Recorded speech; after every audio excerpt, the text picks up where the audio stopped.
നമസ്കാരം.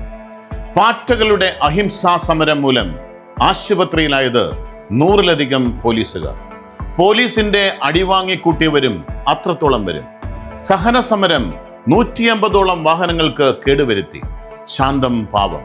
പാറ്റകളായി രൂപാന്തരപ്പെടുന്ന ഉഭയജീവികൾ പാറ്റകളല്ല പാരകളാണെന്ന് സംശയിക്കുന്നവരുണ്ട്. കല്ല്, കരട്, കാഞ്ഞിരവും, മുള്ള്, മുരട്, മൂർഖൻ വരെയുള്ള നിഷ്കളങ്കർ പാറ്റയായി കൊമ്പും കുലുക്കി പമ്മി നടക്കുന്നുണ്ട്. നീറ്റിന്റെയും CBSEയുടെയും ഫുൾ ഫോം ചോദിച്ചാൽ അറിയാത്ത പാറ്റകൾ മന്ത്രിപ്രധാനോ പ്രധാനമന്ത്രിയോ രാജിവെച്ചാൽ എല്ലാം നീറ്റാകും എന്ന് കരുതുന്നവർ. നീറ്റെഴുതി നീറി സമരത്തിലെത്തിയത് വിരലിൽ എണ്ണാവുന്നവർ മാത്രം. പക്ഷേ ഭരണം മാറണം, പറ്റുമെങ്കിൽ പ്രധാനമന്ത്രിയെ തകർക്കണം, മന്ത്രിപ്രധാനെ രാജിവയ്പ്പിച്ച് പ്രധാനമന്ത്രി തടി കഴിച്ചിലാക്കി. എല്ലാം നീറ്റായി. പാറ്റയും പിന്നണിക്കാരും ഹാപ്പി. എന്നാൽ അടിസ്ഥാന വിഷയങ്ങൾ ടാറ്റ പറയാതെ അവിടെ തന്നെയുണ്ട്. മാതാപിതാക്കളുടെ പൊങ്ങച്ചമാണ് പാഷനില്ലാത്ത കുട്ടികളെ പരിശീലന കേന്ദ്രത്തിലേക്ക് പായിക്കുന്നത്. പുതിയ തൊഴിലുകൾ ഉയർന്നു വന്നിട്ടും കഥ മാറിയില്ല. സമ്മർദ്ദങ്ങൾ താങ്ങാനാവാതെ രാജസ്ഥാനിലെ കോട്ടയിൽ പ്രതിവർഷം 100-ൽ കുറയാതെ കുട്ടികൾ ആത്മഹത്യ ചെയ്യുന്നു എന്നാണ് കണക്ക്. ദേശീയ തലത്തിൽ നടത്തുന്ന എല്ലാ പരീക്ഷാ സംവിധാനങ്ങളും പുനഃസംഘടിപ്പിക്കണം. വീഴ്ചകൾക്ക് ജീവപര്യന്തം ശിക്ഷ നൽകണം. നാഷണൽ ടെസ്റ്റിംഗ് ഏജൻസി ഒരു പൂർണ്ണ പരാജയമായിരിക്കുന്നു.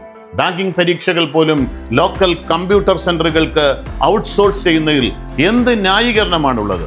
തീയിൽ കുരുത്ത യുവതകളുള്ള SFIക്കോ മറ്റ് യുവജന പാർട്ടികൾക്കോ സാധിക്കാത്ത പണിയാണ് പാറ്റ പയ്യന്മാർ പറ്റിച്ചെടുത്തത്.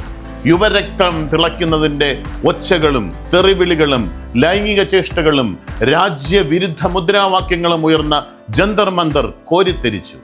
വണ്ടിയും വള്ളവും പിടിച്ച് ഒഴുകിയെത്തിയവർ ആസാദിക്ക് വേണ്ടി അലമുറയിടുന്ന ചുക്കട ഗാങ്ങുകൾ, പ്രധാനമന്ത്രിയുടെ പ്രായം പോലും പരിഗണിക്കാതെയുള്ള അശ്ലീല പരാമർശങ്ങൾ, മാധ്യമ പ്രവർത്തകർക്കും പോലീസിനും നേരെ രാജ്യതലസ്ഥാനത്ത് അക്രമമരങ്ങേറുമ്പോൾ സ്വരക്ഷയ്ക്കായി ആയോധനമുറ പുറത്തെടുത്ത് പോലീസ്.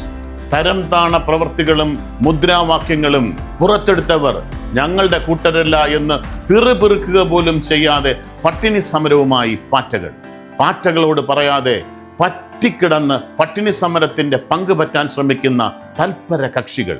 അറിയാത്തിടങ്ങളിൽ നിന്നെത്തുന്ന ആഹാരം പങ്കുവച്ച് മോദി വിരുദ്ധർ എന്ന 1 പോയിന്റ് അജണ്ടയുടെ പേരിൽ പരസ്പരം ആശ്ലേഷിക്കുന്ന തമ്മിലറിയാത്ത സമരസ്നേഹികൾ. സാമൂഹ്യ മാധ്യമങ്ങളിൽ പോസ്റ്റിട്ട് മതിമറക്കുന്ന മതപുരോഹിതന്മാർ. തലക്കെട്ടുകൾക്കായി തല പുകച്ച് ദേശ വിദേശ മാധ്യമങ്ങൾ. തന്ത്രപരമായ പിഴവിനെ പഴിക്കാതെ പ്രതിപക്ഷ പരാജയത്തെ പരിഹസിച്ച് BJP. പുതുതലമുറയെ കേൾക്കണമെന്ന ഓർമ്മപ്പെടുത്തലുമായി RSS.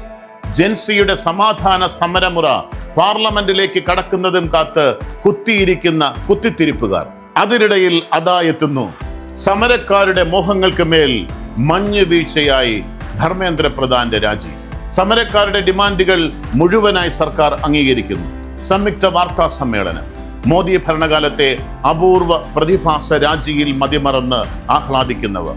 അന്യരാജ്യങ്ങളിലെ ജൻസി പ്രക്ഷോഭങ്ങളെ ഓർമ്മിപ്പിക്കും വിധം പാറ്റകൾ പാർലമെന്റിലേക്ക് മാർച്ച് ചെയ്തിരുന്നുവെങ്കിൽ രാജ്യത്തിന് സംഭവിക്കുമായിരുന്ന ജനാധിപത്യ മുറിവ് ആഗ്രഹിക്കുന്ന വിദേശ രാഷ്ട്രങ്ങളോടൊപ്പം തദ്ദേശീയരുമുണ്ട് എന്നത് പ്രധാന്റെ രാജിവഴി ഒഴിവായി. ജനാധിപത്യത്തെയും പാർലമെന്റിന്റെ പവിത്രതയെയും രാജ്യത്തെയും രക്ഷിച്ചു എന്ന് ഇനി മോദി അവകാശപ്പെടും. അയോധ്യ, ബദരിനാഥ് വിഷയങ്ങളിൽ ഒലിച്ചു പോകുമായിരുന്ന അടിസ്ഥാന വോട്ടുകളെ തിരികെ BJP പാളയത്തിൽ എത്തിക്കുവാനും സമരം സഹായകമാകും. 3ാം വട്ട ഭരണത്തിന്റെ സ്വാഭാവിക അഹങ്കാരത്തിൽ ശത്രുവിനെ നിസ്സാരമായി കാണുന്ന BJPയുടെ പതിവ് പരിപാടി ഇനി പഴയ രീതിയിൽ വിലപ്പോവില്ല. അത് ആദ്യ വിക്കറ്റ് മാത്രമെന്ന് പറയുന്ന അഭിജിത് ദീപ്കയുടെ ഭാവി മോഹങ്ങൾ ഇനി ഈ വഴിയിലാണ് സഞ്ചരിക്കുന്നതെങ്കിൽ രാജ്യത്തിന് അതൊട്ടും ഗുണകരമാവില്ല.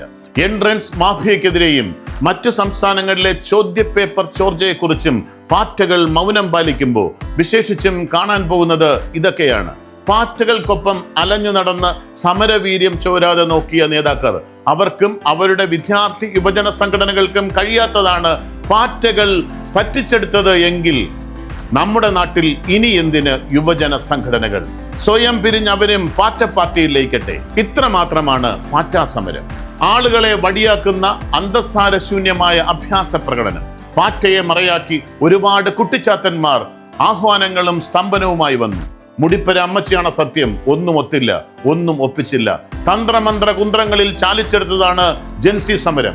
പ്രതിബദ്ധതയും സാമൂഹ്യ കാഴ്ചപ്പാടുകളും കമ്മി വൈകാരികതയിൽ അഭിരമിച്ച് മനഃശാസ്ത്രപരമായ ആക്രമണമായിരുന്നു ഇത്. ഏതൊരു അബ്നോർമലിനും പിന്തുടരാവുന്ന മാതൃക.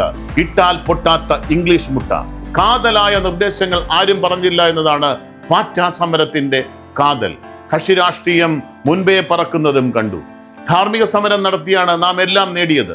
രാഷ്ട്രത്തെ തകർത്തുകൊണ്ട് തിരുത്തലുകൾക്ക് ശ്രമിക്കുന്നവരുടെ കോടാലിക്കൈകളായി ഇന്നത്തെ ജനാധിപത്യ സംരക്ഷകർ മാറുന്നുണ്ടോ?